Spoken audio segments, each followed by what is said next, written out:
waan ku jeclahay weliba aad ayaan ku jeclahay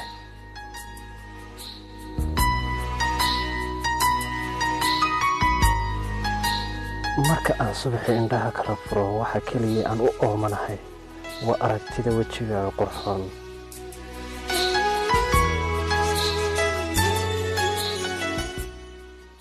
kaliya waxaa jira laba jeer oo aan damcayaan nolosha kula wadaago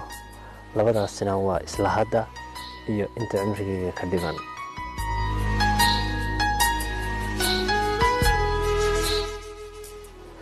xusuus kasta oo aan tirtiro jacaylkaagu waa kii ka soo hadha waxa aad ii tahay caalam aan ku dhex noolahay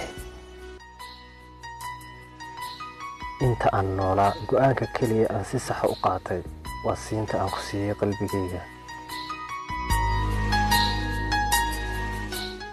ma joojin karo fikirka